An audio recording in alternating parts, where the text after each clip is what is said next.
আমার নবী সকল সাহাবীর কাছে ডাক দিয়া বলেন, এ আমার সাহাবায়ে কেরাম, আমার মদিনার আশিক কই? আজকের দিনে আমার নবীর আশিক কই? যারা পায়ের আওয়াজ জান্নাতে শোনা যায়। সকল সাহাবায়ে কেরাম আশ্চর্য হয়ে গেলেন। আমি উমরের পায়ের আওয়াজ জান্নাতে শোনা যায় না, আমি উসমান জিন নুরাইনের পায়ের আওয়াজ জান্নাতে শোনা যায় না, হযরতে আলীর পায়ের আওয়াজ জান্নাতের মধ্যে শোনা যায় না, হযরতে উমরের পায়ের আওয়াজ জান্নাতের মধ্যে শোনা যায় না। সকলে আশ্চর্যান্বিত হয়ে গেলেন। আমার নবী একটা ডাক মারলেন, এই আমার বেলাল কই? বেলাল দৌড়াইয়া নবীর কাছে আসলেন, ডাক দিয়া বলেন, ইয়া রাসূলুল্লাহ, ইয়া হাবিবাল্লাহ, কোন ভুল জানে কইরা লাইছি, আমারে ক্ষমা কইরা দেন। এমন ভাবে কান্নাকাটি করে ডাক দিয়া বলেন, ইয়া রাসূলুল্লাহ, আমি জানি কোন অপরাধ কইরা ফেলছি, আপনি আমারে মাফ কইরা দেন। আমার নবী রহমাতুল লিল আলামিন নবী ডাক দিয়া বলেন, বেলাল, আজকে তুমি কোনো অন্যায় অপরাধ করো নাই। আমি নবী যখন গেলাম মেরাজের মধ্যে, ওই মেরাজের মধ্যে যাইয়া একটা পায়ের আওয়াজ শুনলাম, ওই পায়ের আওয়াজটা তুমি হযরতে বেলালের পায়ের আওয়াজ শুনলাম। বেলাল চোখের মধ্যে কেঁদে ফেললেন, কেঁদে কেঁদে এমন ভাবে একটা চিৎকার মারলেন, ইয়া রাসূলুল্লাহ। একবার আওয়াজ দিয়া বলেন না, ইয়া রাসূলুল্লাহ, ইয়া রাসূলুল্লাহ। যেই মাত্র একটা চিৎকার মারলেন, যেই মাত্র চিৎকারের কারণে মসজিদের মধ্যে একটা কম্পন সৃষ্টি হয়ে গেল।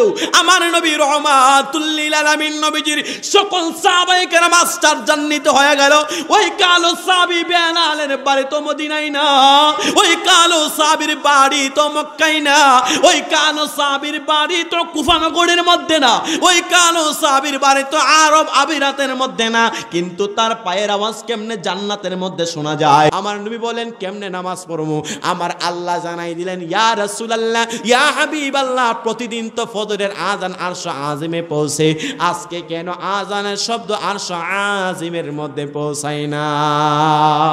সুবহানাল্লাহ, আজরে কন্যা সুবহানাল্লাহ। এই জন্য আশিক বলেন, আশিত ভেসে হযরতি বেলালের মধুর আযান, আশিত ভেসে হযরতি বেলালের মধুর আযান, সেই আযানে মুগ্ধ হতেন রহিম রহমান। দয়াল নবীর পিছে নামাজ পড়লে কেমন হতো, জন্ম আমার নবীর যুগে হলে কেমন হতো, জন্ম আমার নবীর যুগে হলে কেমন হতো। দুনয়নে রাসূল পাক দেখিলে কেমন হতো, দুনয়নে রাসূল পাক দেখিলে কেমন হতো,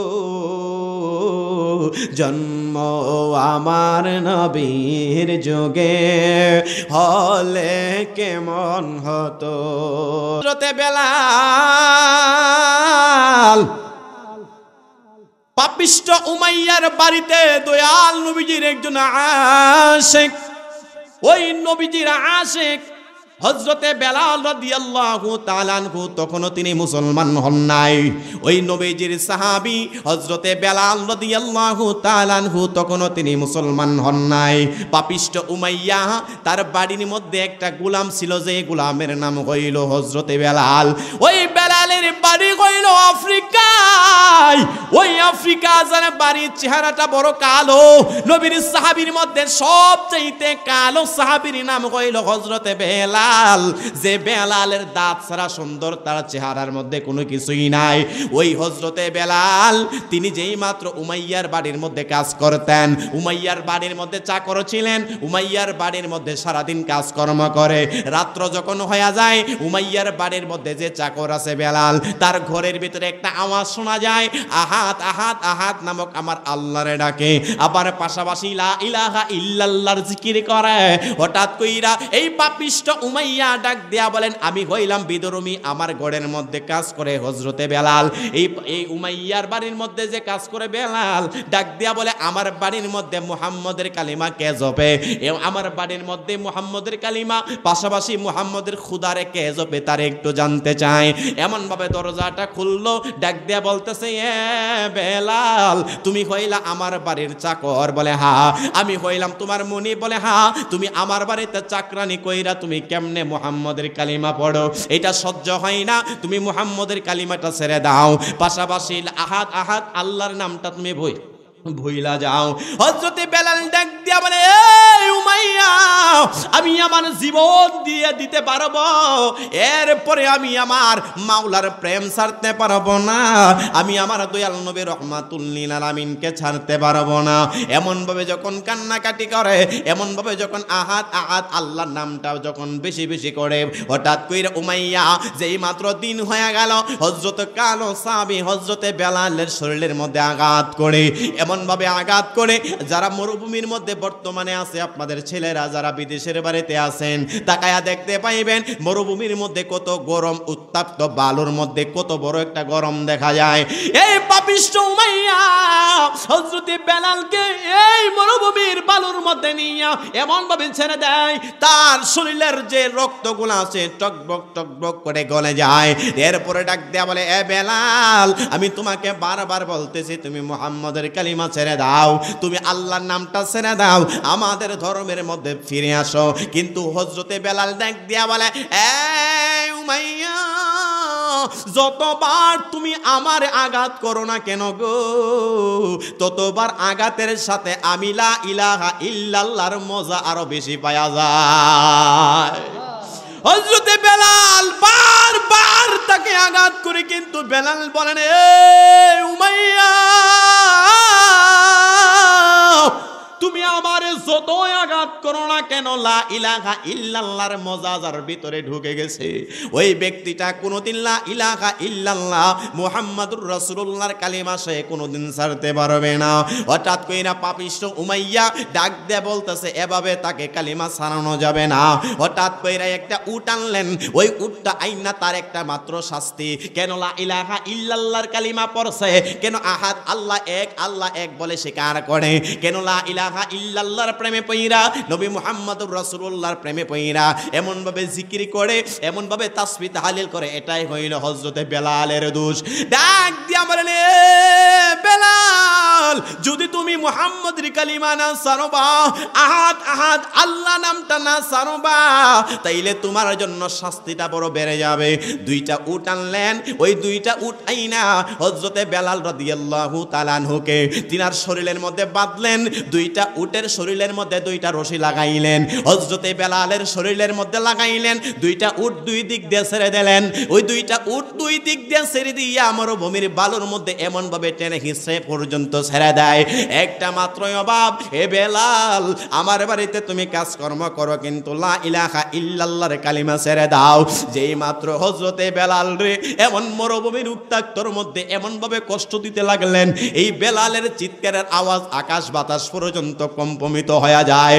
এ বন্ধুরি আমার, কিন্তু না না না, এই পাপিষ্ট উমাইয়ার মন গলে না। আজকে আমরা ইসলাম পাইলাম, কেমন ইসলাম? সুতা পর্যন্ত দিলাম না, নিজের নখ পর্যন্ত ইসলামের জন্য খরচ করলাম না। হযরতে বেলাল যেই মাত্র বারবার শুধু কান্নাকাটি করে, আর শরীরের রুমগুলা, শরীরের গুস্তগুলা এমন ভাবে মরুভূমির মধ্যে বড় বড় পাথরের মধ্যে লেগে লেগে ফুলে যায়। শরীরের রক্তগুলা যেমন ভাবে জড়জড় করে জমিনের মধ্যে পড়ে যায়। এরপরেও পাপিষ্ট উমাইয়ার মনের ভিতরে মায়া নাই, এমন ভাবে যেই মাত্র অত্যাচার বাড়ায়া দিল। শেষ পর্যন্ত সন্ধ্যাবেলা হযরতে বেলালকে ঘরের মধ্যে আনলো।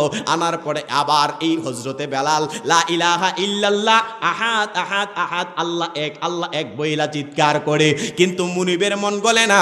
হঠাৎ কইরা পরের দিন আবার শাস্তি বাড়ায়া দেয়, আর বেলালও বলে লা ইলাহা ইল্লাল্লাহ। এমন ভাবে দিন যায় রাত পোহায়। হঠাৎ কইরা হযরতে আবু বকর সিদ্দিক রাদিয়াল্লাহু তাআলা আনহু হযরতে বেলালের বাড়ির পাশ দিয়া ওই উমাইয়ার বাড়ির পাশ দিয়া রাস্তা দিয়ে যাইতে লাগলেন। যাওয়ার সময় একটা আওয়াজ শুনলেন, আহাত আহাত নামক একটা শব্দ শোনা যায়, লা ইলাহা ইল্লাল্লাহর আওয়াজ শোনা যায়। হযরতে বেলালের কাছে যাইয়া এমন ভাবে আবু বকর দরজাটা খুললেন, হুইলা তাকায়া দেখতে পাইলেন একটা কালো মানুষ এমন ভাবে আমার মাওলার প্রেমে এত বড় মজনু হয়ে গেলেন, তার সারাটা শরীরের মধ্যে শুধু চাবুকের আঘাত দেখা যায়। শরীরের যে রক্তগুলা আছে এগুলা এমন ভাবে জমাট হয়ে রইল, তার শরীরের মধ্যে গুস্তগুলা এমন ভাবে ঠসে ঠসে জমিনের মধ্যে পড়ে গেল, তার শরীরের মধ্যে আঘাত আর আঘাত দেখা যায়। কিন্তু এক পর্যায়ে এই যে পাপিষ্ঠ উমাইয়া হযরতে বেলালের শরীরের মধ্যে আরো অত্যাচার বাড়াইয়া দিয়েছে। বন্ধুরি আমার কিতাবের মধ্যে দেখলাম হযরতে বেলাল রাদিয়াল্লাহু তাআলা আনহু যেই মাত্র আল্লাহর নাম জপে, আমার দয়াল নবীজির প্রেমে এমন ভাবে মধুর কালিমাটা জপে, হযরতে বেলালের পায়ের মধ্যে একটা এমন ভাবে জাতা, যেই জিনিসটা মুরব্বিরা চিনবেন, একটা লোহা গরম কইরা তার পায়ের মধ্যে সেক মাইরা বলে, এ বেলাল এখনো সময় আছে, তুমি মুহাম্মদের কালিমাটা ছেড়ে দাও। কিন্তু বেলাল বারবার ইয়া রাসূলুল্লাহ বইলা চিৎকার মারে। হযরতে আবু বকর ডাক দিয়া বলে, এ উমাইয়া তোমার কাছে আমি এমন ভাবে একটা অনুরোধ করি, আমার কাছে একটা তোমাদের গোলাম আছে, ওই গোলামটা তুমি নিয়ে যাও আর বেলালকে আমার কাছে দিয়ে দাও। বলে না না না দেব না। এরপরে ডাক দিয়া বলতেছে, আমার যদি আবু বকর সামর্থ্য থাকতো তাহলে আমি আমার এই হযরতে বেলালকে মুক্ত করে আমার দয়াল নবীর কাছে নিয়ে যাইতাম। আরো জোরে বলেন না সুবহানাল্লাহ। হযরতে বেলালের ইসলাম আজকে কেমনে আমরা পাইলাম? আজকে ইসলামের জন্য একটা নখ পর্যন্ত দিতে পারি না। জুমার নামাজে ঢুকলে মনে হয় যতক্ষণ মসজিদ থেকে বাইর হই ততক্ষণে বাসি। কথা বলেন না কেন? কথা বলেন। যতক্ষণ মসজিদ থেকে বাহির হইলাম ততক্ষণ আমি গুনার কাজের জন্য আর আগ্রহ হইলাম। মসজিদে নামাজে গেলে মনে হয় আরে তাড়াতাড়ি মসজিদের ইমাম সাহেব নামাজ শেষ করে না কেন? গুনার কাজ কইরা মসজিদে গেছি, আবার তাড়াতাড়ি গুনার কাজ করার জন্য মসজিদ থেকে তাড়াতাড়ি করি। আল্লাহর সাথেও ধোঁকা দেই আমরা। হায় হায় হায়। হযরতে বেলাল এই অবস্থা যখন আবু বকর দেখলেন, দৌড়াইয়া নবীর কাছে গেলেন, ইয়া রাসূলুল্লাহ ইয়া হাবিবাল্লাহ, একটা দুঃখের কাহিনী আমি আবু বকর আপনার কাছ থেকে শোনাইতে চাই। আমার নবীর কাছে ডাক দিয়া বলেন, ইয়া রাসূলুল্লাহ ইয়া হাবিবাল্লাহ, পাপিষ্ঠ উমাইয়ার বাড়িতে আপনার একজন আশেক, ওই আশেকটা বাড়ি হইল আফ্রিকায়। এই আফ্রিকার জংলার একজন কালো মানুষ, নিগ্রো মানুষ, এত কালো সাহাবী যার দাঁত এত সুন্দর, মানে দাঁত সুন্দর ছাড়া কোনো কিছুই সুন্দর না। ওই ব্যক্তিটা উমাইয়ার বাড়িতে কাজ করে আর আহাত আহাত নামক শব্দটা তার উচ্চারণ হয়, এই কারণে তার শাস্তিটা বাড়াইয়া দিয়েছে পাপিষ্ঠ উমাইয়া। আমার নবী ডাক দিয়া বলেন, এই আবু বকর, আমি নবীর কাছে তুমি যখন তারে খরিদ করতে যাইবা, আমি নবীর কাছ থেকে কিছু পয়সা নেবা, কারণ আমার আল্লাহ যেদিন হাসরের ময়দানে ডাক দিয়া বলবেন আমার বেলালের খরিদার কারা আছো, তখন আমি নবীও সাক্ষী দিব, ইয়া মাওলা বেলালের খরিদার হিসাবে আমি নবী পর্যন্ত ছিলাম।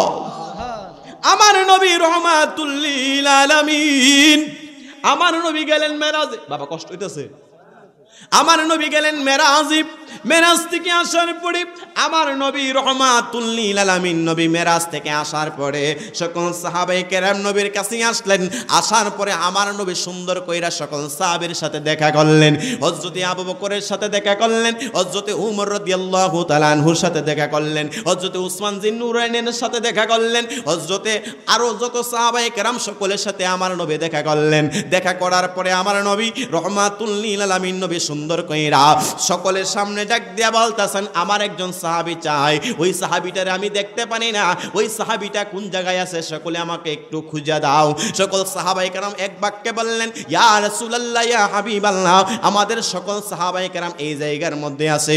আমার নবী ডাক দিয়া বলেন, আমার সাহাবায়ে কেরাম, আমার হযরতে বেলালকে তো আমি দেখতে পাই নাই। নবীর সাহাবী, নবীকে ভালোবাসলে কি লাভ হয় একটু তাকায়া দেখেন বাবা ভাইরা।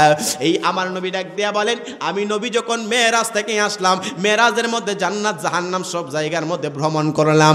ওইখানের মধ্যে একটা সাহাবীর পায়ের আওয়াজ শুনলাম। ওই পায়ের আওয়াজটা আবু বকরের শুনলাম না, ওই পায়ের আওয়াজটা উমরের শুনলাম না, ওই পায়ের আওয়াজটা উসমান জিন্নুরাইনের শুনলাম না, ওই পায়ের আওয়াজটা আলী রাদিয়াল্লাহু তাআলা আনহুর শুনলাম না, ওই পায়ের আওয়াজটা হইল হযরতে বেলালের পায়ের আওয়াজ শোনা যায়। আশেক হইতে পারলে কত লাভ। আমার নবী জান্নাতে গেছে, পায়ের আওয়াজ শোনা যায়, সাহাবীটা কিন্তু দুনিয়াতে। সুবহানাল্লাহ কইতেন না? ওই সাহাবীটা দুনিয়ায়, কিন্তু তার পায়ের আওয়াজ জান্নাতে শোনা যায়। তাহলে ওই সাহাবীর ওয়াজ করতেছি। সুবহানাল্লাহ কইতেন না? আমার নবী রাহমাতুল লিল আলামিন, নবীজির সাহাবী হযরত আবু বকর দৌড়াইয়া গেলেন। ওই উমাইয়ার বাড়ির মধ্যে যাইয়া দেখি আবু বকর উমাইয়ার বাড়ির মধ্যে দেখে হযরতে বেলালের পায়ের আওয়াজ, হযরতে বেলালের শাস্তি আরো বাড়াইয়া দিলেন।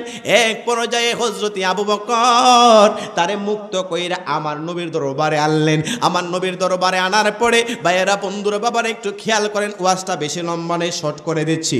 হযরতে আবু বকর রাদিয়াল্লাহু তাআলা আনহু নবীর দরবারে যেই মাত্র তারে আনলেন, আনার পরে আমার নবী রাহমাতুল লিল আলামিন নবী কিছুদিন পরে হঠাৎ করে একটা ঘোষণা হয়ে গেল। ওই ঘোষণাটার মাধ্যমে আমার নবী মক্কা থেকে মদিনায় হিজরত করেছিলেন। পাপিষ্ট এই ইয়াজিদের পাপিষ্ট দুষ্ট কাফের বেঈমানের অত্যাচারের কারণে হঠাৎ কইরা মক্কা বিজয় হয়ে গেল। আমার নবী মদিনা থেকে মক্কায় আসলেন, আসার পরে সব জায়গার মধ্যে খবর হয়ে গেল নবী মক্কা বিজয় করলেন। সাহাবায়ে কেরাম আনন্দ উল্লাস করতে লাগলেন, কারণ এতদিন গোপনে গোপনে নামাজ পড়ছে, মক্কা যেহেতু বিজয় হয়ে গেল, এখন সকলে প্রকাশ্যে নামাজ পড়বে। তবে নামাজ পড়ার জন্য আজানের দরকার আছে কিনা নাই? কথা বলেন, আছে কিনা নাই? সময়টা তো এমন একটা পর্যায়ে গেছে, আরে আসলে মানে এমন একটা সময় দেখেন, এতগুলা ওয়াইজিন কেরাম আইছেন, এরারে আমি প্রোটোকল দিতে হইছে, মানে কে ওয়াজ করবে কে যাইবে একটা শৃঙ্খলার ভিতরে। তো দেখা গেছে আমার নিজেরই মাথা গরম হয়ে গেছে, কারণ যতগুলা আলেম আইছে সবাই তো অনেক দূর দূরান্ত থেকে, আলহামদুলিল্লাহ কইতেন না? তো বলতেছিলাম, এটা কি আপনাদের জন্য রহমত নাকি গজব? আরো জোরে বলেন, রহমত না গজব? মানুষের ভিতরে মহব্বত থাকলে কত কিছুই হয়, ঠিক না? আরো জোরে বলেন। হযরতে বেলাল রাদিয়াল্লাহু তাআলা আনহু যেই মাত্র মক্কা বিজয় হয়ে গেছে, কথা বুঝতে পারছেন? নবী মক্কা থেকে মদিনায় হিজরত করেছিলেন কাফেরদের অত্যাচারে। অত্যাচার শেষ, মক্কা বিজয় হয়ে গেল। নবীজি মক্কা থেকে মদিনায় আসলেন, মদিনা থেকে মক্কায় গেলেন। এতদিন সকলে গোপনে গোপনে ইবাদত করত, নামাজ পড়তো। হযরত উমর রাদিয়াল্লাহু তাআলা আনহু নবীরে মারতে যাইয়া নিজে ইসলাম গ্রহণ করছে। সুবহানাল্লাহ বলেন। তো সব জায়গার মধ্যে খবর হয়ে গেছে মক্কা বিজয় হয়ে গেছে, নবীজি সুখের কান্না কান্দে। সুবহানাল্লাহ কইতেন না? আমার নবী রাহমাতুল লিল আলামিন নবী মদিনা থেকে মক্কায় আসলেন, সুখের কান্না কান্দেন। নবী আমার কান্নার আওয়াজ বাড়ায়া দিলেন। সাহাবায়ে কেরাম দৌড়াইয়া কানায় কাবা শরীফের মধ্যে আসলেন, ডাক দিয়া বলেন, ইয়া রাসূলুল্লাহ, আজকে তো আপনার এই কান্নার দিন নয়। আমার নবী ডাক দিয়া বলেন, এ সাহাবায়ে কেরাম, আমি তোমাদেরকে কোন জিনিসটা বুঝাইবো? যেই মক্কা আমার মায়ের দেশ, আমার আবু জেহেল উতবা সাহেবা তারা আমারে এমনভাবে কষ্ট দিয়া মদিনার মধ্যে পাঠাইয়া দিয়েছিল, সেই মদিনা থেকে মক্কা বিজয়ী হয়ে গেল। আজকের দিনে আমি ঘোষণা করতে চাই, আজকের দিনে একটা ইবাদত করতে চাই, আজকের দিনে একটা নামাজ পড়তে চাই, আজকের দিনে নামাজ পড়তে চাই। এইরকম ভাবে খানায় কাবা শরীফের মধ্যে সকল সাহাবায়ে কেরাম মিল্লা বসে গেলেন। বসে যাওয়ার পরে আমার নবী ঘোষণা দিয়ে দিলেন, আজকে মক্কা বিজয় হয়ে গেল, এই মক্কা বিজয়ের অনুষ্ঠানটা উদ্বোধন করার জন্য আযান দেওয়া দরকার। সুবহানাল্লাহ বলেন না? এত দিনে গোপনে গোপনে নামাজ পড়া হয়েছে, মক্কা যখন বিজয় হয়ে গেল, সাহাবায়ে কেরাম তলোয়ার নিয়ে দাঁড়ায় গেলেন। নবী এতদিন আপনি গোপনে গোপনে নামাজ পড়ছেন, কত কষ্ট করলেন, আপনি নবী সেজদা দিয়েছেন, কাফের বেঈমানেরা আপনার মাথার উপরে আপনি সেজদা দিলে আপনার উপরে নারে ভুবির এমনগুলা ফালাইয়া দিত, আর এত কষ্ট করতে হবে না। ইয়া রাসূলুল্লাহ, ইয়া হাবিবাল্লাহ, আপনি একজনকে মুয়াজ্জিন হিসেবে নিযুক্ত করেন, ওই মুয়াজ্জিন আজান দিবে, খানে কাবা শরীফের মধ্যে সরাসরি জামাতে নামাজ আদায় হবে, সকল জায়গার মধ্যে খুশির দুমদাম।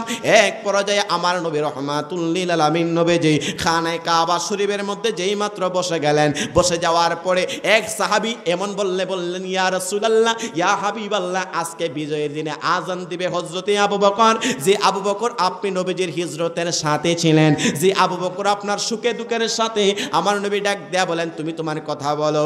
ওই ব্যক্তিটা অনেক কিছু আবু বকর রাদিয়াল্লাহু তাআলা আনহুর পক্ষে বললেন, বলার পরে বললেন, তুমি বইসা যাও। আরেকজন ডাক দেয়া বললেন, ইয়া রাসূলুল্লাহ, ইয়া হাবিবাল্লাহ, আজকের আজান দিবে হযরতে উমর। কারণ উমরের ব্যাপারে আমার নবী বলছেন, যদি আমি নবীর পরে কেউ নবী হয়তো সেই নবীটা হয়তো হযরতে উমর। আমার নবী এই কথা অনেক কিছু বললেন, বলার পরে আমার নবী ডাক দেয়া বলেন, উমরের ব্যাপারে তুমিও বইসা যাও। এরপরে আরেকজন সাহাবায়ে কেরাম দাঁড়ায় গেলেন, ডাক দিয়া বলেন, ইয়া রাসূলুল্লাহ, ইয়া হাবিবাল্লাহ, আজকের এই বিজয়ের দিনের আজান যদি দিতে হয়, তাহলে আজকের বিজয়ের আজান দিবেন হযরতে আলী কাররামুল্লাহু ওয়াজহুল কারীম। আপনি নবী বলছেন, আনা মাদিনাতুল ইলমি ওয়া আলিয়ুন বাবুহা, আমি নবী হইলাম ইলমের শহর, সেই শহরের দরজা হইল হযরতে মাওলা আলী। তাইলে আজকের আজানের দায়ভার হইব হযরতে মাওলা আলী, কারণ তিনি আজান দেওয়ার অগ্রাধিকার বেশি হয়। আমার নবী ডাক দিয়ে বলেন, তুমিও বইসা যাও। আরেকজন ডাক দিয়ে বললেন, ইয়া রাসূলুল্লাহ, ইয়া হাবিবাল্লাহ, আমি আপনার কাছ থেকে একটু রিকোয়েস্ট করতে চাই, ও দয়াল নবী, মায়ার নবী, আজকে বিজয়ের দিনের আজান দেবেন হযরতে উসমান জিন্নুরাইন। কারণ আপনি নবী বলছেন, আমি নবীজির যদি আরো আরেকজন কন্যা থাকতো, তারপর আমি উসমান জিন্নুরাইনের কাছে বিয়ে দিতাম। তাইলে এমন ভাবে অনেকজনের কথা বললেন। আমার নবী সকলকে বললেন, তোমরা বইসা যাও। হঠাৎ কইরা আমার আল্লাহ পাক রব্বুল আলামিন হযরতে জিবরাইলের মাধ্যমে ডাক দেয়া বলেন, জিবরাইল, যা যা যা, আজকে বিজয়ের আজান আবু বকর দেবে না, উমর দিবে না, উসমান জিন্নুরাইন দিবে না, হযরতে মাওলা আলী কাররামুল্লাহু ওয়াজহুল কারীম দিবে না। আজকে বিজয়ের দিনের আজান যিনি দিবেন, তিনার নাম হইল হযরতে হাবশী বেলাল। আরো জোরে বলেন না সুবহানাল্লাহ। আমার নবী রহমাতুল লিল আলামিন, ওই নবীজির কাছে আমার আল্লাহ পাক রব্বুল আলামিন প্রেমিক হতে পারলে কত লাভ দেখেন, প্রেমিক হতে পারলে কত লাভ দেখেন, প্রেমিক হতে পারলে কত লাভ দেখেন। হযরতে বেলাল, সকল সাহাবী আশ্চর্য হয়ে গেলেন। বেলাল তো আরবের না। বেলাল কি আরবের? কথা বলেন, আরবের? বেলালের চেহারা আরবের কাহারও সাথে মিল নয়। বেলালের চেহারা, নাক কেমন কেমন, ঠোঁটগুলা এমন বড় বড়, চোখগুলা এমন এমন, শরীরের কোনো অংশ আরবের মানুষের সাথে মিল নয়। ওই আরবের সাথে কারোর সাথে মিল নয়। নবীর এত ঘনিষ্ঠ সাহাবীও হযরতে বেলাল নয়। কিন্তু আজকে বিজয়ের দিনের আজান কেমনে বেলাল দিবে? অনেক সাহাবায়ে কেরাম আশ্চর্য হয়ে গেলেন। আমার নবীজির গাল মুবারক কানা হাসি মাইরা আমার নবী ডাক দিয়ে বলতেছেন, এই আমার আজকে আরবের বিজয়ের মানুষ, শুনে যাও, আমার আল্লাহর ফায়সালা হইল, আজকে বিজয়ের আজান তিনি দিবেন, যিনার নাম হইল হযরতে বেলাল। এই কথা যখন শুনলেন, অনেকের মনের ভিতরে কেমন কেমন একটা ব্যাপার আছে কিনা নাই? কথা বলেন, আছে কিনা নাই? আজকে যদি এলাকার মধ্যে জুলহাস ভাইয়ের পরিবারটা একটু সচ্ছল অবস্থা হয়, পাশের বাড়ির কুদ্দুস মিয়া কইব, দেখছো রে, কদিন আগেও তো দেখছি বাজার হইতে না, এখন দি হঠাৎ কইরা দেখি কার্ফু মাছটা কিনা লই আয়ে। আমাদের সমাজে কিন্তু একটা ব্যাপার আসেনি, একটা ফ্যামিলির মধ্যে যদি ভালো একটা পরিবারের বিয়ে শাদী আসে, তো ওই রাস্তার মধ্যে কয়ে দেয়, আরে কোন বাইত গেছো বিয়ে শাদী করাইতা, জানো নি মাথার মধ্যে কাপড়ই দেয় না। আসেনি? আসেনি? হিংসা পতনের মূল। হিংসা কিসের মূল? পতনের মূল। মনে রাখবেন, সাহাবায়ে কেরামের ভিতরে একটা মানে আলাপ, আমরা আরবের মানুষ, আমরা আরবের নবীর সাহাবী, আজান আমরা দিব না, দিব আফ্রিকার কালা মানুষ। আমার নবী বুঝতে পারলেন, ডাক দিয়ে বলেন, এ আরবের সাহাবায়ে কেরাম, শোনো শোনো শোনো, তোমাদের শরীরের মধ্যে কে কতটা পর্যন্ত গোশতের টুকরা তোমরা জমিনের মধ্যে ডালছো, কে কতটুকু রক্ত জড়াইছো, আমার এই হাবশি বেলালকে আমার আল্লাহ কেমনে সিদ্ধান্ত দিছে জানোনি? সেই হাবশি বেলালের বাড়ি আরবের মধ্যে নয়, যে হাবশি বেলালের বাড়ি হইল সেই আফ্রিকার জংলার মানুষ, তার এখানের মধ্যে পরিবারের কেউ নাই। আমি নবীকে ভালোবাসা আমার আল্লাহর প্রেমে পইরা, আহাদ আহাদ আহাদের নামের প্রেমে পইরা, এই যে তার গুলামের, তার মুনিবের বাড়ির মধ্যে কত কষ্ট করালো, কিন্তু পাপিষ্ট উমাইয়ার বাড়ির মধ্যে কত জ্বালা যন্ত্রণা সহ্য করালো। এক পর্যায়ে আল্লাহর নাম জপার কারণে, লা ইলাহা ইল্লাল্লাহর নাম জপার কারণে তার জিহ্বার মধ্যে পর্যন্ত আগুনের সেক মাইরা দিছে। আজকে ওই ব্যক্তিটা যদি এই বিজয়ের দিনের আযান না দেয়, আমার আল্লাহ পাক রব্বুল আলামিনের ব্যাপারটাও পছন্দ হয়ে যায়। এক সকল সাহাবায়ে কেরামের জবাবটা একদম ঠান্ডা হয়ে গেল। ভাইয়েরা, বন্ধুরা, বাবারা, যেই মাত্র হযরতে বেলালের এমন একটা প্রশংসা শুরু হয়ে গেল, আমার নবী যার প্রশংসা করে ওই প্রশংসাটা দামি নাকি সস্তা হয়ে যায়? আর যদি কন্যা সুবহানাল্লাহ, হযরতে বেলাল,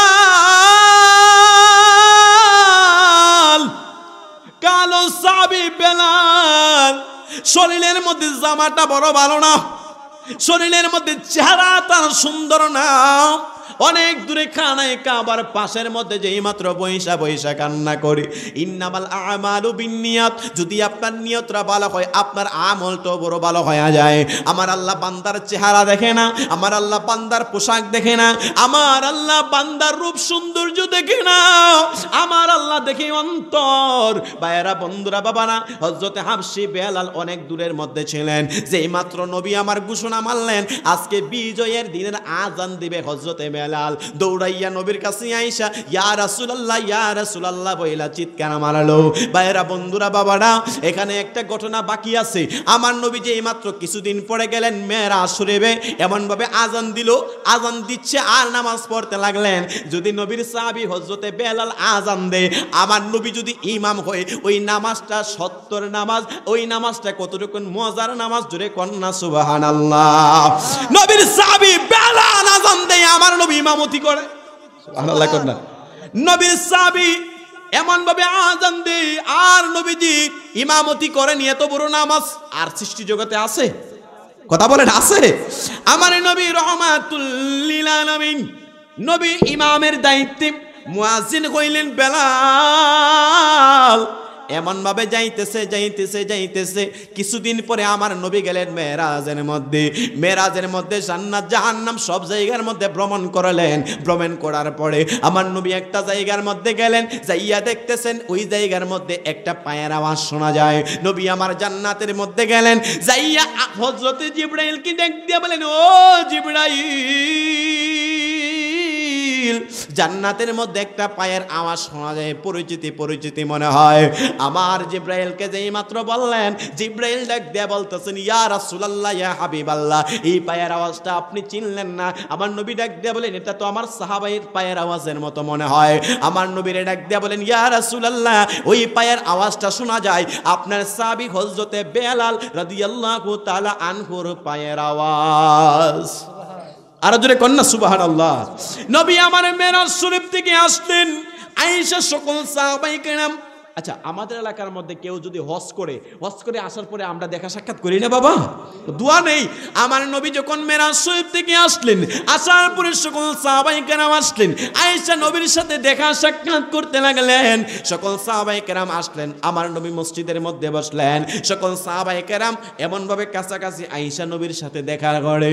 হঠাৎ কইরা আবু বকর, হযরতে উমর, হযরতে উসমান জিন্নুরাইন, হযরতে মাওলা আলী, সকল সাহাবায়ে কেরাম নবীর সাথে দেখা সাক্ষাৎ করলেন, মুসাফা করলেন, কে এমন ভাবে চুমু খাইলেন। হঠাৎ কইরা সব সাহাবায়ে কেরাম নবীর কাছে আয়েশা এমন ভাবে গল্প বোঝ করে, কিন্তু একজন সাহাবী নবীর কাছাকাছি নয়। ওই সাহাবীটা দূর থেকে বইসা বইসা ইয়া রাসূলুল্লাহ, ইয়া রাসূলুল্লাহ বইলা কান্না করে। আমার নবী সকল সাহাবীর কাছে ডাক দিয়া বলেন, এ আমার সাহাবায়ে কেরাম, সাল্লাম আমার মদিনার আশিক কই, আজকের দিনে আমার নবীর আশিক কই, যারা পায়ের আওয়াজ জান্নাতে শোনা যায়। সকল সাহাবায়ে কেরাম আশ্চর্য হয়ে গেলেন। আমি উমরের পায়ের আওয়াজ জান্নাতে শোনা যায় না, আমি উসমান জিন নুরাইনের পায়ের আওয়াজ জান্নাতে শোনা যায় না, হযরতে আলীর পায়ের আওয়াজ জান্নাতের মধ্যে শোনা যায় না, হযরতে উমরের পায়ের আওয়াজ জান্নাতের মধ্যে শোনা যায় না। সকলে আশ্চর্যান্বিত হয়ে গেলেন। আমার নবী একটা ডাক মারলেন, এই আমার বেলাল কই? বেলাল দৌড়াইয়া নবীর কাছে আসলেন, ডাক দেয়া বলেন, ইয়া রাসূলুল্লাহ, ইয়া হাবিবাল্লাহ, কোন ভুল জানে কইরা লাইছি, আমারে ক্ষমা কইরা দেন। এমন ভাবে কান্নাকাটি করে ডাক দেয়া বলেন, ইয়া রাসূলুল্লাহ, আমি জানি কোন অপরাধ কইরা ফেলছি, আপনি আমারে মাফ কইরা দেন। আমার নবী রহমাতুল লিল আলামিন নবী ডাক দেয়া বলেন, বেলাল, আজকে তুমি কোনো অন্যায় অপরাধ করো নাই। আমি নবী যখন গেলাম মেরাজের মধ্যে, ওই মেরাজের মধ্যে যাইয়া একটা পায়ের আওয়াজ শুনলাম, ওই পায়ের আওয়াজটা তুমি হযরতে বেলালের পায়ের আওয়াজ শুনলাম। বেলাল চোখের মধ্যে কেঁদে ফেললেন, কেঁদে কেঁদে এমন ভাবে একটা চিৎকার মারলেন, ইয়া রাসূলুল্লাহ, একবার আওয়াজ দিয়া বলেন না, ইয়া রাসূলুল্লাহ, ইয়া রাসূলুল্লাহ। যেই মাত্র একটা চিৎকার মারলেন, যেই মাত্র চিৎকারের কারণে মসজিদের মধ্যে একটা কম্পন সৃষ্টি হয়ে গেল। আমার নবী রহমাতুল লিল আলামিন নবীজির সকল সাহাবায়ে কেরাম আশ্চর্যান্বিত হয়ে গেল। ওই কালো সাহাবী বেলালের বাড়ি তো মদিনায় না, ওই কালো সাহাবীর বাড়ি তো মক্কায় না, ওই কালো সাহাবীর বাড়ি তো কুফা নগরের মধ্যে না, ওই কালো সাহাবীর বাড়ি তো আরব আমিরাতের মধ্যে না, কিন্তু তার পায়ের আওয়াজ কেমনে জান্নাতের মধ্যে শোনা যায়? এ বন্ধুরে আমার, চেহারা সুন্দর হইলে যে আল্লাহর কাছে ভালো হওয়া যায় এটা কোনো কথা না। ইন্নামাল আমালু বিন্নিয়াত। হঠাৎ কইরা হযরতে বেলাল হঠাৎ কইরা এমন ভাবে কান্নাকাটি করে, নবী ভুল হইলে ক্ষমা কইরা দেন, বারবার মাফ চাই। আমার নবী বললেন, তোমার পায়ের আওয়াজ জান্নাতে শোনা যায় কোন কারণে একটু জানতে চাই। সাহাবায়ে কেরাম আশ্চর্য হয়ে গেলেন। আমার সাহাবী বেলালকে আমার নবী জিজ্ঞেস করলেন, বেলাল, তুমি কোন এমন আমল করো যে আমল কারণে তোমার পায়ের আওয়াজ জান্নাতের মধ্যে শোনা যায়? হযরতে বেলাল চোখের পানি ফেলে ফেলে কই, ইয়া রাসূলুল্লাহ, ইয়া হাবিবাল্লাহ, আপনি দয়াল নবী রহমাতুল লিল আলামিন নবী যখন নামাজ পড়েন আর আমি যখন আজান দিয়ে একামত দিয়ে নামাজ পড়ি, আপনি নবীর কাছে অনেকে আয়েশা দেখা সাক্ষাৎ করে, আপনি নবীর সাথে আয়েশা অনেকে মুসাফা করে, আপনি নবীর সাথে অনেকে আয়েশা কথাবার্তা বলে, আপনি নবীর সাথে অনেকে এমন ভাবে মনের ভাব প্রকাশ করে। আমি তো কালো সাহাবী বেলাল, আপনি নবীর কাছে আয়েশা এমন ভাবে কথা বলতে পারি না। এই জিনিসটা অনেক সাহাবায়ে কেরামের কষ্ট লাগা যায়, এই জিনিসটা আমি একটু বুঝতে পারি। আমার তেমন ভালো পোশাক পর্যন্ত নাই, কিন্তু অনেক আয়েশা অনেকে একটু মনোভাব একটু খারাপ ভাবে দেখতে চায়, যদিও তাদের মধ্যে একটা কেমন কেমন আলোচনা হয়। ইয়া রাসূলুল্লাহ, ইয়া হাবিবাল্লাহ, এই জন্য আপনি নবীজি নামাজ শেষ করার পরে আমি আজান দিয়া একামত দিয়া এমন ভাবে দূরে সরে যাই, আমারও তো মনে চাই আপনি নবীর সাথে কথাবার্তা বলার জন্য, আমারও তো মনে চাই আপনি নবীর সাথে সাক্ষাৎ করার জন্য। ইয়া রাসূলুল্লাহ, ইয়া হাবিবাল্লাহ, আমি মসজিদে নববীর কাছাকাছি যাইয়া এমন ভাবে মসজিদে ঢোকার আগে 2 রাকাত নফল নামাজ আদায় কইরা আপনি নবীর জন্য প্রেমে পইরা যায়। সুবহান, আর জোরে কন্না সুবহানাল্লাহ। আমি 5 ওয়াক্ত নামাজের পাশাপাশি এমন ভাবে মসজিদে নববীর মধ্যে ঢুইকা সর্বপ্রথম 2 রাকাত কইরা নফল নামাজ ইবাদত করি। এই ইবাদতের কারণে সম্ভবত আমার পায়ের আওয়াজ জান্নাতের মধ্যে শোনা যায়। একবার আওয়াজ করে কন্না সুবহানাল্লাহ। আমার নবীজির সাহাবী সকলে আশ্চর্য হয়ে রইলেন। সুবহানাল্লাহ কইতেন না? আমি আর 5 মিনিট আপনাদের সাথে শেষ করে দিচ্ছি, যেহেতু একটা আলোচনা, অনেক আমার ইউটিউবার ভাই এগুলো ইসলামের প্রচারে তারা ব্যয় করবে, তাদের সময় ব্যয় করে। বর্তমান সময়ে এই ইন্টারনেটের যে কত বড় একটা অভাব আপনাদের এই করিমগঞ্জে, আমার জুলহাস ভাইয়ের হাত ধরে কিন্তু হয়েছে। আলহামদুলিল্লাহ বলেন না? আল্লাহ পাক রব্বুল আলামিন তাদের ব্যবসার মধ্যে উন্নতি দান করুন, বলুন আমিন। হঠাৎ কইরা হযরতে বেলাল রাদিয়াল্লাহু তাআলা আনহু আমার নবীজি সাহাবায়ে কেরাম বুঝতে পারলেন 5 ওয়াক্ত নামাজের পাশাপাশি তিনি 2 রাকাত নফল নামাজ আদায় করেন। এই কারণে তার মনটাও ভালো, আল্লাহর কাছেও সে প্রিয় হয়ে গেছে, নবীর কাছেও ভালোবাসার পাত্র হয়ে গেছে। জোরে কন্না সুবহানাল্লাহ। হঠাৎ কইরা এমন ভাবে আজান দিচ্ছে, আজান দিচ্ছে, আজান দিতেছে এমন ভাবে 5 ওয়াক্ত আজান দেয়, সকলে বেলালের প্রেমে পইরা যায়। বেলালের আজান কত সুন্দর, হঠাৎ করে আজান দেয়, সময় যায়, নামাজও আদায় হয়ে যায়। হঠাৎ করে কয়েকজন সাহাবায়ে কেরামের মধ্যে আলোচনা হইল, বেলালের জিহ্বাটা এত বড় খাটো, কারণ আশহাদু আন্না মুহাম্মাদুর রাসূলুল্লাহ বলতে গেলে বেলালের জিহ্বাটা এমন ভাবে আশহাদু আশহাদু বলে শব্দ উচ্চারণ হয়, কারণ আশহাদু আন্না মুহাম্মাদুর রাসূলুল্লাহ স্পষ্ট করে বেলাল বলতে পারে না। ওই যে উমাইয়ার বাড়িতে লা ইলাহা ইল্লাল্লাহ জিকির করছিল, তখন উমাইয়া গরম একটা শেক তার জবানের মধ্যে ঢেলে দিয়েছিল, যেই কারণে তার জিহ্বাটা এমন ভাবে খাটো হয়ে গেল। খাটো হয়ে যাওয়ার কারণে লা ইলাহা ইল্লাল্লাহ বলতে পারে না।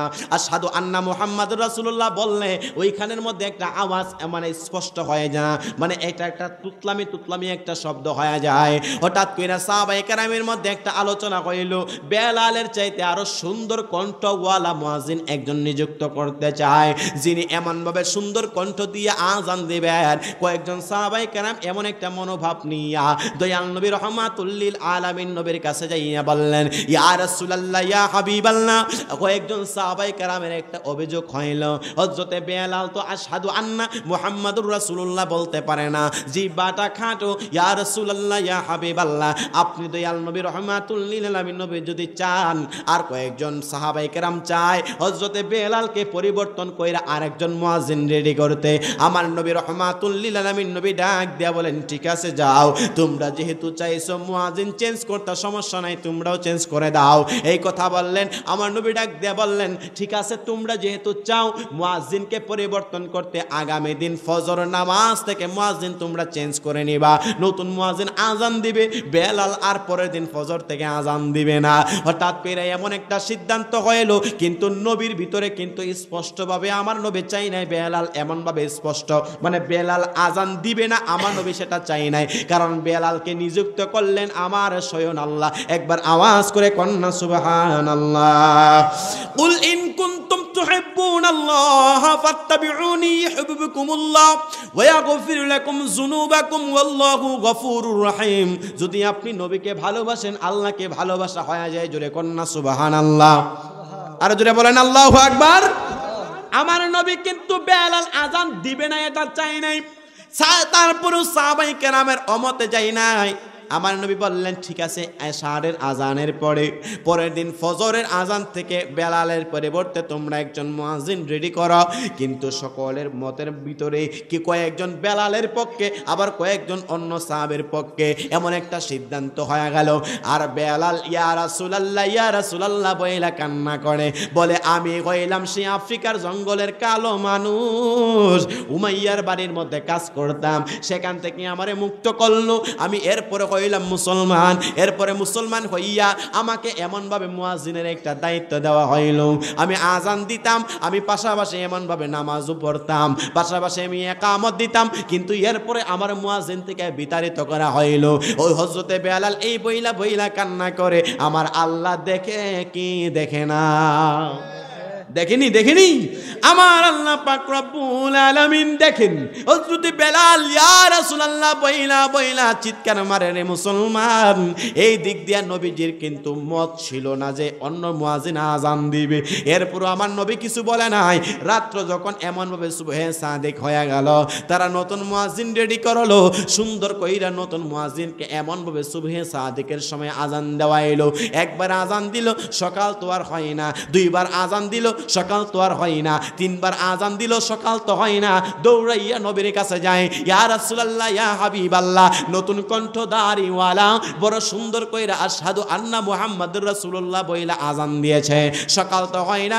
আমার নবী রাহমাতুল লিল আলামিন নবী ডাক দিয়া বলেন, আজান যদি দিয়ে থাকে তাহলে সকাল তো হওয়ার কথা, সকাল না হইলে তো নামাজও ওয়াক্ত হবে না। এখন কি করা যায়? বারবার যখন আজান দেয় কিন্তু সময় তো আর যায় না, এমন একটা জায়গার মধ্যে স্থপ মাইরা রয়েছে, বারবার যায় কিন্তু আজান সময় হইলে, আজানের সময় পরে তো নামাজেরও একটা ওয়াক্ত হইব, নামাজের ওয়াক্ত হয় না, বারবার যায়। আমার নবী বলেন, কেমনে নামাজ পড়বো? আমার আল্লাহ জানাই দিলেন, ইয়া রাসূলুল্লাহ ইয়া হাবিবাল্লাহ, প্রতিদিন তো ফজরের আজান আরশ আজিমে পৌঁছে, আজকে কেন আজানের শব্দ আরশ আজিমের মধ্যে পৌঁছায় না? আজরে কন্যা সুবহানাল্লাহ। এই জন্য আশেক বলেন, আসত ভেসে হযরতি বেলালের মধুর আযান, আসত ভেসে হযরতি বেলালের মধুর আযান, সে আযানে মুগ্ধ হতেন রহিম রহমান। দয়াল নবীর পিছে নামাজ পড়লে কেমন হতো, জন্ম আমার নবীর যুগে হলে কেমন হতো, জন্ম আমার নবীর যুগে হলে কেমন হতো। দুনয়নে রাসূল পাক দেখিলে কেমন হতো, দুনয়নে রাসূল পাক দেখিলে কেমন হতো, জন্ম আমার নবীর যুগে হলে কেমন হতো। আল্লাহর নবী রহমাতুল লিল আলামিন নবীজির সাহাবী সকলে ডাক দিয়া বলেন, ইয়া রাসূলুল্লাহ, বারবার আযান কইল, সকাল তো হয় না। আমার আল্লাহ জানাই দিলেন, হাবিব আযানের শব্দ কেন আরশ আজিমের মধ্যে পৌঁছাই না। ভাইরা, বন্ধুরা, বাবারা, হঠাৎ কইরা আমার দয়াল নবী রহমাতুল লিল আলামিন নবী জানে কি জানে না? জানে। জানাইছে কে? আল্লাহ নবীরে জানাইছে। আপনার আমার সমস্যা কি? আমার দয়াল নবী রহমাতুল লিল আলামিন এমন ভাবে মুস্কি মুস্কি হাসি মুবারক মারে। সাহাবায়ে কেরাম বারবার আজান দেওয়াইছে, কিন্তু আজানের শব্দ আরশ আজিমে পৌঁছাই নাই। সকালও হয় নাই, নামাজও পড়তে পারে না, ওয়াক্ত না হইলে নামাজ পড়বো কেমনে? হঠাৎ কইরা কয়েকজন সাহাবী কয়, হাইরে নতুন মুয়াজ্জিন রে বাদ দিয়া বেলাল রে একটাবার আজান দেওয়া দেখ, সকাল নে হয়ে যায়। যেই মাত্র বেলাল কান্না করে, ইয়া রাসূলুল্লাহ, ইয়া হাবিবাল্লাহ বইলা এমন ভাবে সেজদায় পইরা কান্না করতেছে, আমার মুয়াজ্জিন দিকে বিতাড়িত করা হইল, নবীর কাছ থেকে আমার জুদা করা হইল। একজন সাহাবী বললেন, বেলাল কান্না করার দরকার নাই, আয় আয় আয়, আমার নবী বলছে তুমি যাইয়া আজান দেওয়ার জন্য। হযরতে বেলাল যেই মাত্র আজান দিছে, আজান দেওয়ার সাথে সাথে আমার আল্লাহ জানাই দিলেন, হাবিব এতক্ষণে আরশ আজিমে আজানের শব্দ পৌঁছাইছে। সুবহানাল্লাহ। আর জোরে কন্না সুবহানাল্লাহ। আমার দয়াল নবী রহমাতুল লিল আলামিন নবীজির সাহাবী হযরতে বেলাল সেখান থেকে আজান দিতে লাগলেন। সকল সাহাবায়ে কেরাম বুঝতে পারলেন বেলাল নবীরও প্রিয় সাহাবী, নবীরও প্রিয় মুয়াজ্জিন, আমার আল্লাহরও প্রিয় মুয়াজ্জিন। জোরে কন্না সুবহানাল্লাহ। এই জন্য আশিক হইতে পারলে দাম আছে, ঠিক কিনা বলেন? আল্লাহ পাক রব্বুল আলামিন আমাদের সকলকে হযরতে হাবশী বেলাল রাদিয়াল্লাহু তাআলা আনহুর মতো নবীর পাগল, হযরতে ওয়াইস আল কারনীর রাহমাতুল্লাহি আলাইহির মতো মায়ের পাগল, বাবার পাগল হিসেবে আমাদের কবুল করুন। জোরে বলুন আমিন। ভাইয়েরা আমার, আমি কথাই কথায় মোটামুটি অনেকক্ষণ সময় আমি খাইলেছি, এত করে আমি প্রস্তুত ছিলাম না, কিন্তু ওয়াজে উঠলে তো আর ছাড়ানো যায় না। যাই হোক, সকলের কাছে দোয়ার আরজি রেখে, আমার মিডিয়া ভাই যারা আছেন সকলকে আমি দোয়ার আরজি রেখে, আমাকে আল্লাহর কাছে ক্ষমার দৃষ্টিতে দেখবেন। রাত্র প্রায় অনেকটা হয়ে গেছে। আর আজকে ইন্তেজামিয়ার কমিটির পক্ষে আমি আপনাদের কাছে বিশেষভাবে অনুরোধ করছি, আমার জুলহাস ভাই